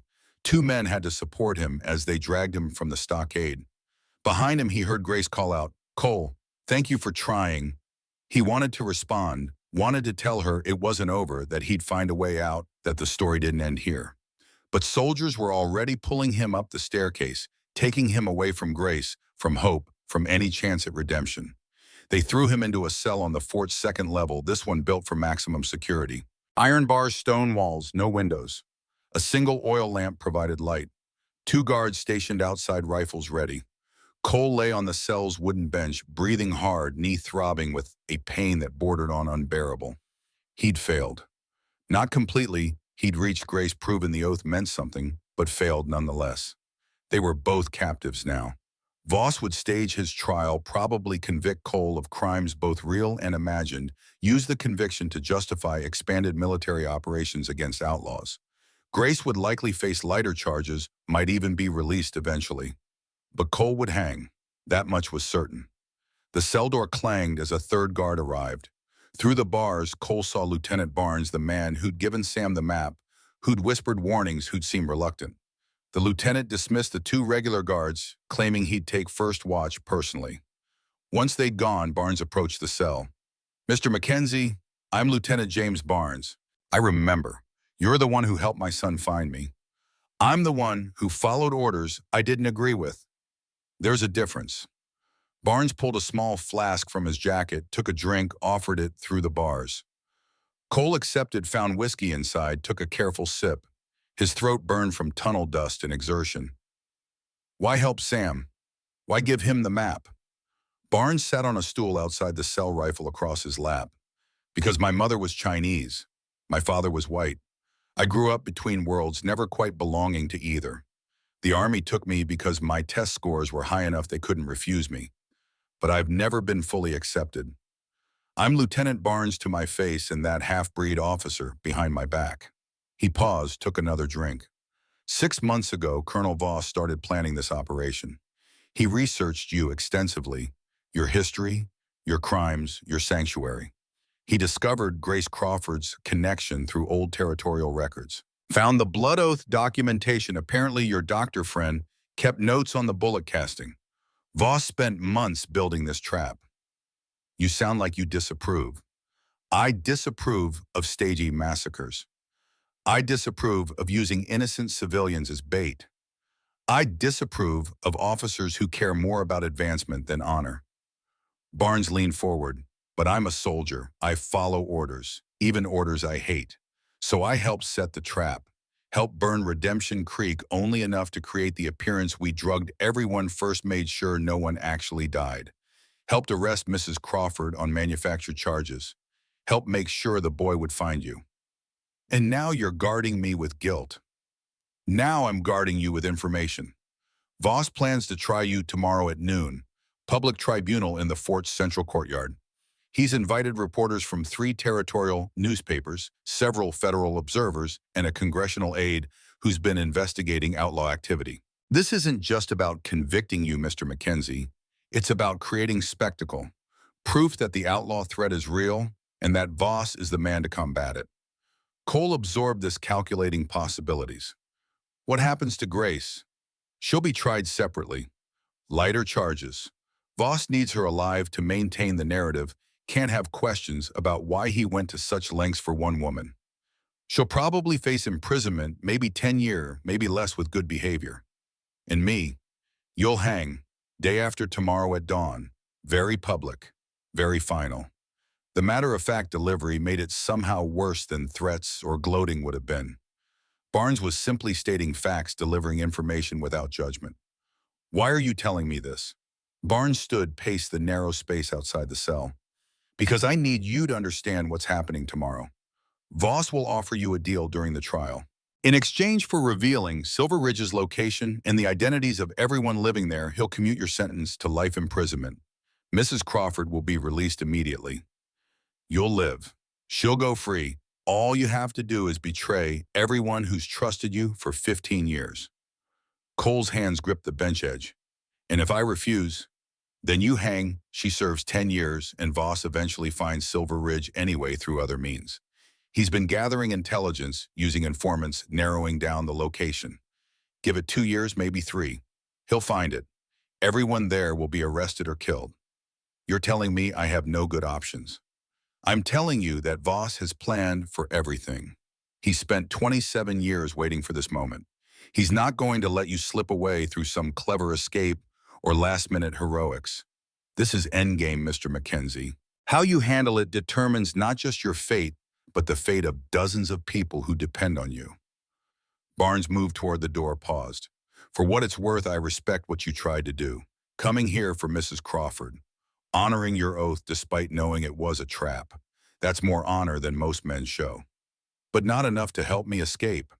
I'm a soldier. I follow orders, even when I hate them. Barnes left. The 2 regular guards returned, took up positions outside the cell. Cole lay back on the bench, stared at the ceiling, thought about choices and consequences. Tomorrow he'd face trial. Voss would offer the deal Barnes described. Cole would refuse, had to refuse, couldn't betray Silver Ridge even to save Grace. Voss had anticipated this, counted on Cole's stubborn honor being his downfall. 2 days from now, Cole Mackenzie would hang. The legendary outlaw would die, and Voss would use that death to build his career into something untouchable. Grace would serve her sentence. Sam would eventually find his way to Silver Ridge, grow up among outlaws and refugees, carry his mother's strength into whatever future awaited. Marcus would lead the settlement well better than Cole had, probably. Life would continue, and Cole's story would end not with glory or redemption, but with a rope and a spectacle turned into propaganda for the very forces he'd spent a lifetime opposing. He thought about his father burning, about Grace at 12 saving his life without hesitation, about 47 names in a journal, about 15 years of something approaching peace, about Sam riding 4 days half dead to deliver a silver bullet in a plea. The core stays the same, Grace had said. The girl who saved him and the woman in the cell were the same person beneath the years. Was Cole the same person beneath his years? The angry 19-year-old who'd learned to kill the outlaw, who'd built a legend through violence. The tired 68-year-old who'd tried one last time to do something right. Maybe. Maybe not. Maybe people were always becoming never fixed, always one choice away from being someone different. Tomorrow would determine which version of Cole Mackenzie died on that gallows, the outlaw who betrayed his people to save one woman, or the man who kept his word, even when keeping it cost everything. He closed his eyes, let exhaustion claim him, slept without dreams. Dawn arrived with the kind of clarity that made the world seem too sharp edges, too defined. Cole woke to the sound of boots marching in formation, the fort coming alive with military precision. His knee had stiffened overnight into something approximating petrified wood. Moving from the bench required negotiation between will and flesh. Each motion an argument his body lost. The guards brought water, nothing else. One was the young Private Cole had seen yesterday, face carefully neutral. The other was older, scarred, the kind of veteran who'd stopped asking questions years ago. They watched him drink, collected the cup, said nothing. Professional distance between condemned and keeper. An hour passed, then Colonel Voss appeared, flanked by 4 soldiers and Lieutenant Barnes. Voss wore full-dress uniform, medals arranged across his chest like a constellation of past glories. Barnes carried papers, expression unreadable. Voss studied Cole through the bars with the interest a scientist might show a specimen. "You slept poorly. I can see it in your face. The accommodations lack charm. You'll have worse accommodations soon, or better ones depending on your choices today." The cell door opened. Soldiers entered, pulled Cole to his feet, bound his wrists with iron shackles. The metal was cold enough to burn. They marched him down corridors he hadn't seen during his infiltration, through sections of the fort that bustled with preparation. The central courtyard had been transformed overnight into something resembling a courthouse: raised platform, judge's bench, witness stand, prisoner dock. Soldiers lined the perimeter. Civilians filled makeshift galleries, reporters with notebooks, federal observers in city clothes, curious faces drawn by spectacle. Grace sat in a separate prisoner area, also shackled. Guarded, their eyes met across 30 feet of open ground. She looked exhausted but unbroken, chin lifted in defiance that Cole recognized from 3 decades prior. A soldier stood between them, preventing communication. Voss had orchestrated this carefully, close enough to see each other suffer, too far to coordinate. They placed Cole in the prisoner dock, a wooden enclosure that allowed visibility while preventing movement. His knee had started to swell, pressed against the shackle's weight. Pain became background noise, ignorable through practice. Voss took the judge's bench. No actual judge presided. Military tribunals answered to commanding officers during wartime or territorial disputes. Voss was prosecutor, judge, and executioner, consolidated into one silver-haired package. The colonel's voice carried across the courtyard, amplified by stone walls and morning air. "This tribunal convenes to address charges against Cole Mackenzie, also known as the Silver Ridge Outlaw, the Missouri Ghost, Fast Hand, Mackenzie, and various other aliases accumulated over 40 years of criminal activity. Charges include 47 counts of murder, 63 counts of robbery, destruction of federal property, conspiracy against the United States government, and most recently breaking into a military installation to free a prisoner awaiting trial." Voss gestured to the assembled crowd. "We conduct this tribunal publicly so justice can be seen, so the people of this territory understand the threat outlaws pose, so Congress recognizes the necessity of continued funding for anti-outlaw operations." The last part said quietly, almost throwaway, but Cole heard calculation beneath surface righteousness. "Mr. Mackenzie, how do you plead to these charges?"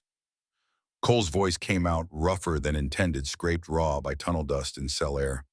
"Guilty to some, not guilty to others. Indifferent to the distinction, since you've already decided the outcome." Murmurs rippled through the crowd. Voss's expression didn't change. "The defendant acknowledges guilt. Will proceed with testimony to establish scope and severity of crimes." The first witness was a railroad executive, 60s expensive suit, the kind of man who measured success in miles of track and displaced communities. He testified about the 1848 payroll robbery, described guards killed, money stolen. His voice carried practiced indignation, moral certainty that property rights superseded human ones. Cole listened without responding. The story was accurate in facts, dishonest in context. The railroad had stolen that money from homesteaders through legal theft, buying land for pennies after burning them out. Cole had simply stolen it back.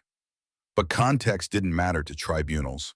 The second witness was a former sheriff, retired now, face like worn leather. He described Cole's hunt for the 7 men who'd burned his family farm, characterized it as vigilante murder, rather than justice delayed. Again, facts accurate, context abandoned. The third witness surprised Cole. Captain Morris, elderly Army officer who testified at preliminary hearings according to Barnes's account, took the stand with visible reluctance. Voss questioned him about the 1853 incident, Cole allegedly ambushing a patrol killing soldiers. Morris spoke slowly, choosing words with care soldiers reserve for minefields. The patrol was transporting native prisoners to execution. Men, women, children. No trial, no charges beyond being present when a mining company wanted their land. We were following orders. Voss's face tightened fractionally. Captain Morris, please limit testimony to facts. These are facts. Mackenzie didn't ambush us. He rode up openly, asked what we were doing. When I told him, he requested we release the prisoners. I refused. He drew his weapons, but never fired. Instead, he negotiated, offered to guide us to a different route where tribal leaders could be notified, proper jurisdiction established. The courtyard had gone silent. Reporters scribbled frantically. Captain, the official report states, the official report lies. I wrote it under pressure from commanding officers who didn't want complications. Truth is, Mackenzie prevented a massacre that day. No soldiers died. The prisoners were released to proper tribal authority. Everyone survived because one outlaw had more honor than an entire patrol of federal soldiers. Voss stood, face flushed. Captain Morris, you're dismissed. Your testimony is stricken from. You can strike it from your record, Colonel Ong, but these reporters will print it. These observers will report it. You wanted public tribunal. You got one. Morris left the stand, walked out of the courtyard entirely. His departure created vacuum that sucked order from the proceedings. Voss called for recess, conferred urgently with aides. Cole watched Grace across the divide, saw something like hope flicker across her face. The recess lasted 30 minutes. When proceedings resumed, Voss had regained composure, though his jaw carried new tension. Despite irregularities in testimony, the charges remained clear. Cole Mackenzie has committed crimes against property and persons over 4 decades. These crimes must be answered. He turned to face Cole directly. However, in recognition of certain mitigating factors, your age, your cooperation in coming here voluntarily, your restraint in not killing guards during your infiltration, I'm prepared to offer terms. Here it came, the deal Barnes had warned about. Reveal the location of Silver Ridge. Provide names and descriptions of everyone living there. Assist in their peaceful arrest and relocation. Do this and I'll commute your sentence to life imprisonment at a federal facility. Mrs. Crawford will be released immediately, all charges dropped. You'll live. She'll go free. The people depending on you will be treated fairly rather than hunted like animals. The courtyard waited. Reporters poised pencils. Federal observers leaned forward. Grace's face showed understanding of what was being asked and refusal already forming in her eyes. Cole spoke loud enough for everyone to hear. No, you're refusing a chance to save the woman you came here for. I'm refusing to betray 147 people who've trusted me with their safety. Grace understands this. She'd refuse too if positions were reversed. Voss moved to the edge of his platform. Those people are criminals, Mr. Mackenzie. They're outside the law.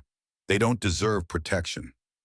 They're people who had nowhere else to go, deserters who couldn't stomach killing anymore. Women fleeing violence, men escaping debts that would kill them, children born into circumstances they didn't choose. Are some of them criminals? Yes. Are all of them irredeemable? No. And I won't sacrifice them for my comfort. Someone in the crowd, one of the reporters, called out, "What about Mrs. Crawford? You came here to save her." Cole found Grace's eyes across the distance. I came here to honor a blood oath. I've done that. Whether I succeed in freeing her or not, the oath has been honored by the attempt. Grace knows this. She knows some promises matter more than outcomes. Grace nodded once, sharp and clear. Voss's control was slipping. Cole could see it in how the colonel's hands gripped the bench edge, how his voice rose half an octave. Then you're sentencing yourself to death, and her to imprisonment. For pride. For honor. There's a difference. A voice from the courtyard entrance stopped all proceedings. Young, determined, carrying authority beyond its years. There is also a difference between justice and revenge. Every head turned. Through the gate rode Marcus Brennan, flanked by 14 riders. Silver Ridge outlaws, heavily armed faces, set in expressions that promised violence if required. They reined up just inside the courtyard, creating instant crisis. Soldiers raised rifles. Officers shouted orders. The civilians panicked, scrambling for cover. Voss stood frozen, caught between maintaining control and acknowledging checkmate. Marcus dismounted, walked forward with the confidence of someone who'd commanded men in actual war, not just garrison duty. He stopped 10 paces from the platform, hands visible and empty. Colonel Voss, my name is Marcus Brennan, former Union Army sergeant discharged honorably after Cold Harbor. I speak for Silver Ridge. You're interrupting a military tribunal. You're all under arrest. Try it. Arrest 15 armed men while protecting 200 civilians who just got caught in the crossfire. See how that looks in tomorrow's newspapers. Preacher John dismounted, next moved to stand beside Marcus. Then Rosa Valdez, then Snake Eyes Carter, then others Cole didn't expect, some of the younger residents, people he'd thought would stay safely hidden. They formed a line between Cole and the assembled soldiers, human barrier that dared Voss to act. Marcus continued, we're not here to start a war. We're here to propose a settlement, one that serves everyone's interest better than this spectacle. Voss's voice dripped contempt. You presume to negotiate? I presume you're smart enough to recognize political reality. You've got reporters here, federal observers, congressional aides.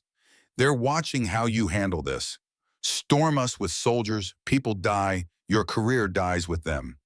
Headlines will scream about massacres and unjust executions. Congress will investigate. You'll be finished. Or I'll be the hero who eliminated an outlaw threat. By killing old men and starting a bloodbath in your own fort, that's not heroism, Colonel. That's desperation. Grace's voice cut through, surprising everyone. I have a proposal. Soldiers moved to silence her, but Voss waved them off, curious despite fury. Grace stood in her shackles, addressed the courtyard. Colonel Voss wants to prove outlaws are a threat, justify his funding, advance his career. The Silver Ridge people want to stop running, find peace. Cole wants to honor his oath and protect those who trusted him. There's a solution that serves everyone. She paused, gathering breath. Release Cole. Release me. In exchange, Silver Ridge disbands voluntarily. All residents surrender weapons, except federal amnesty agree to assist in dismantling other outlaw networks. They testify about outlaw operations, help you understand how these communities function, become consultants rather than enemies. You become the man who ended the outlaw era through reform instead of bloodshed. That's better than a hanging. That's legacy. The courtyard went silent except for wind moving through the flags. Voss stared at Grace like she'd spoken a foreign language. Cole felt something shift in his chest. Pride, gratitude, recognition that the girl who'd saved him had become a woman who could negotiate salvation for dozens. Marcus stepped forward. We're old, Colonel, all of us.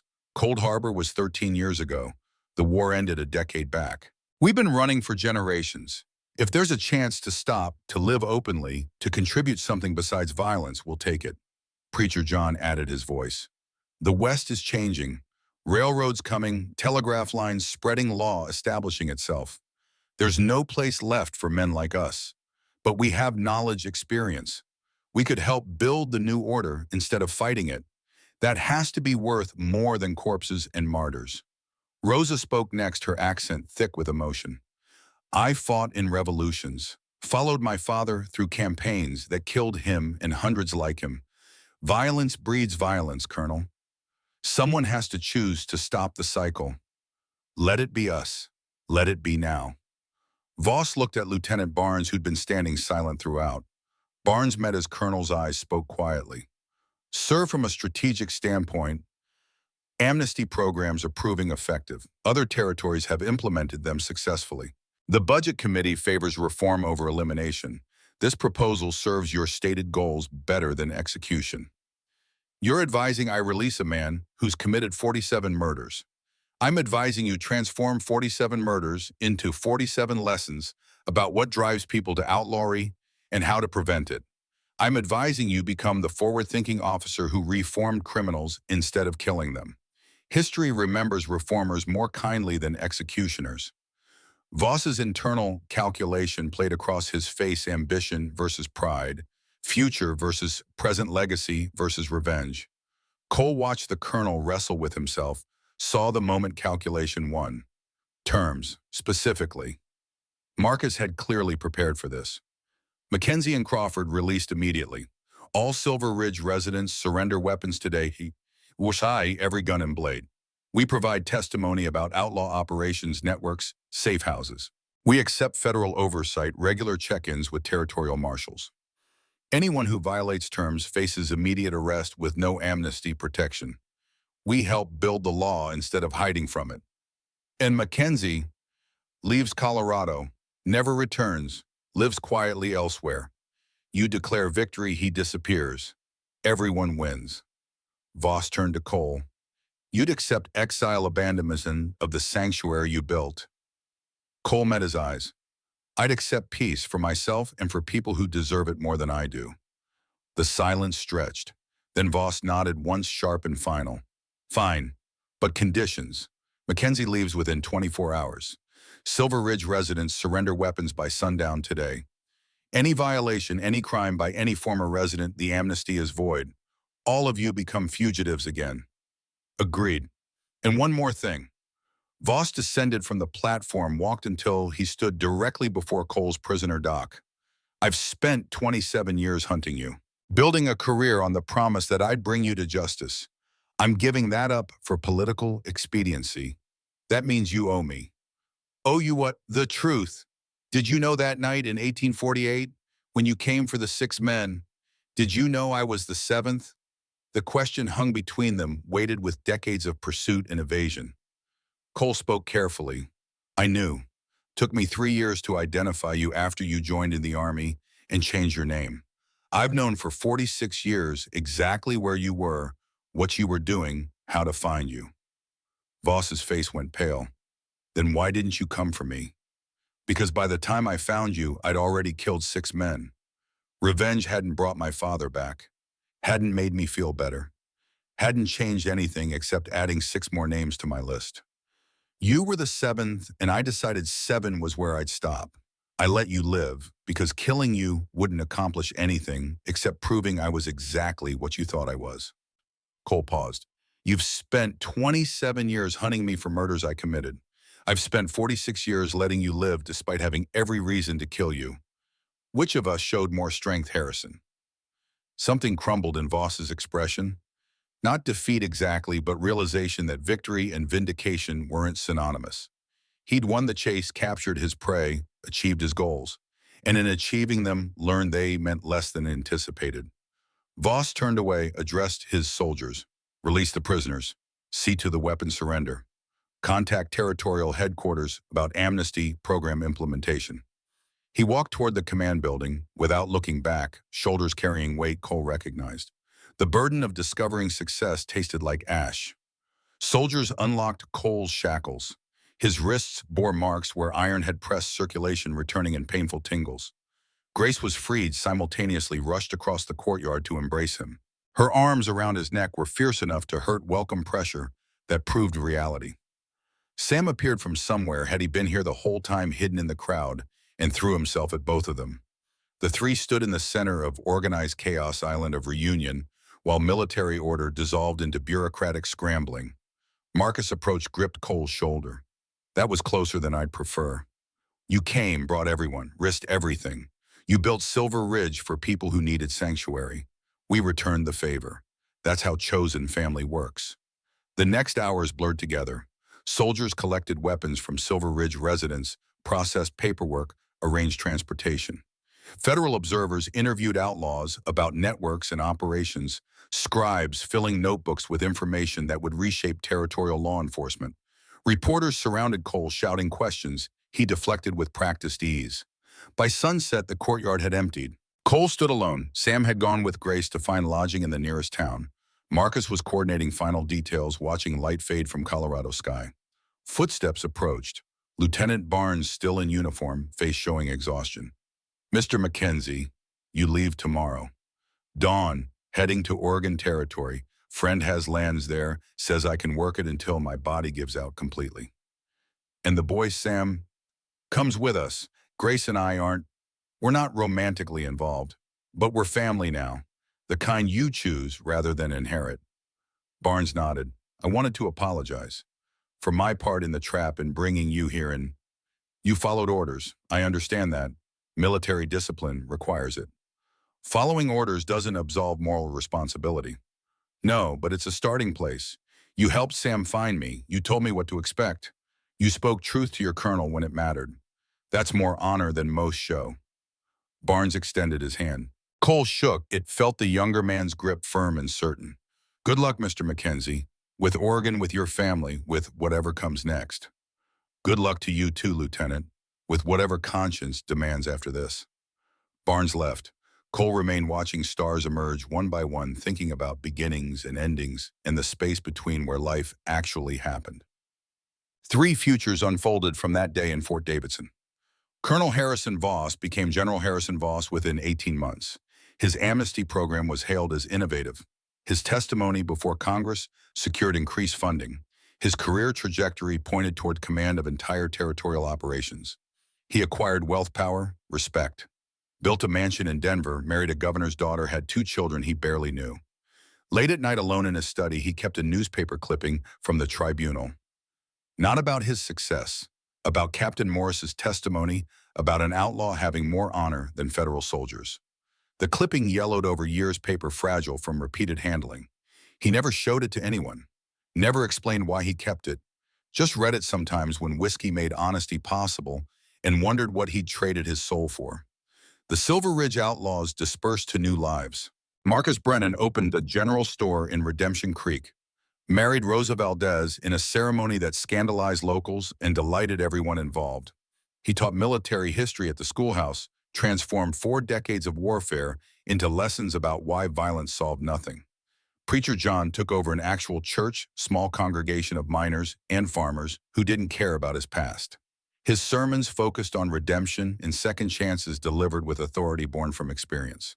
Snake Eyes Carter ran a saloon with legal gambling, still cheated, but now called it House Advantage, and everyone laughed about it.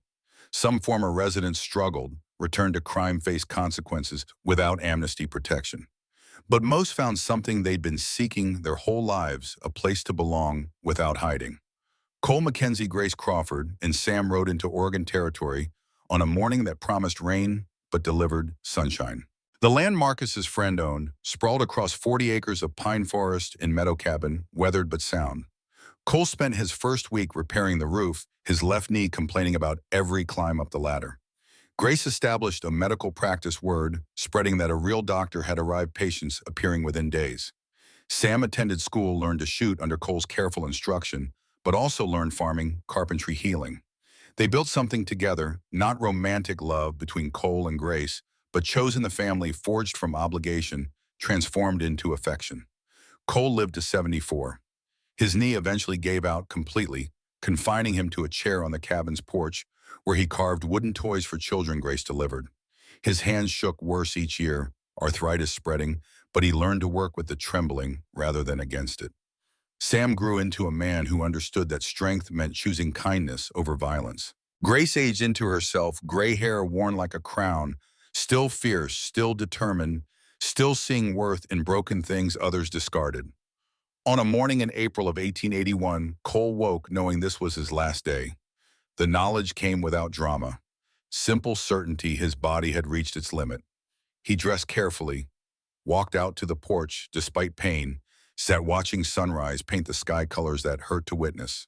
Sam found him there an hour later, pulse stopped, face peaceful. In his right hand, Cole held the silver bullet that had started everything.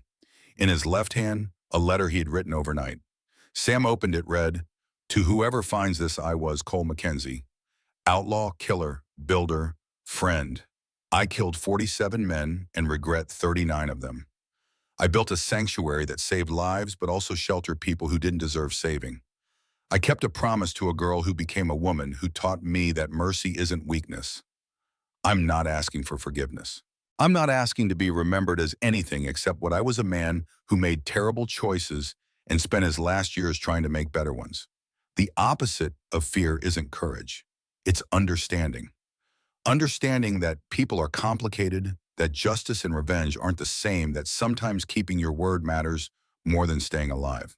I kept my word. That's enough." They buried him on a hillside overlooking the meadow, simple marker carved with words, "Sam chose Cole Mackenzie, 1807 to 1881. He kept his word." Grace lived another 12 years, died in her sleep at 67, buried beside Cole because that's where family belonged. Sam inherited the land, raised his own children. They're told them stories about an outlaw who became something better and a grandmother who saved lives without counting cost. Years later in 1893, Sam received a letter from an elderly man in Denver. General Harrison Voss, retired, now dying from consumption. The letter was brief. Crawford, your stepfather once told me that he let me live to prove strength meant restraint. I've spent 30 years trying to understand what he meant. I think I finally do. I achieved everything I wanted. I'm dying alone, respected by no one who knows me, loved by no one at all. Cole Mackenzie died surrounded by family. He chose having earned peace through the hardest route possible. Tell him I understand now. Tell him he was right. HV Sam burned the letter. Some conversations belong to the dead. The West changed. Outlaws became myths. Lawmen became celebrities. The frontier closed, replaced by civilization and order and institutions that promised justice without delivering it. But in Oregon, on a hillside, two graves stood as testimony that honor existed outside the law, that promises mattered more than survival, that sometimes the best thing an old killer could do was choose to be something different. The silver bullet hung in a glass case in Sam's home beside a photograph of Grace at 42 and a worn journal containing 47 names. Visitors asked about them. Sam told the truth, complicated people making hard choices in an unforgiving time, trying their best to be better than their worst moments. It was enough. It had to be.